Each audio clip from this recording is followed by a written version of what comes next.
Za polikliniku Arena saznala sam od svojih prijatelja koji su mi preporučili da je najbolja.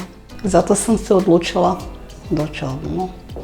Radila sam zube gore i dole i zbog implantata je to trajalo oko 7 mjeseci. Jako sam zadovoljna sa poliklinikom Arena.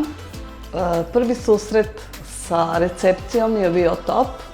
Naprijed smo odrađivali sa doktoricom Brankom koju mogu izdvojiti kao najzaslužnijom za moje zube. Kako god su mene preporučili Areni, stomatologiji, tako bi ja preporučila sve.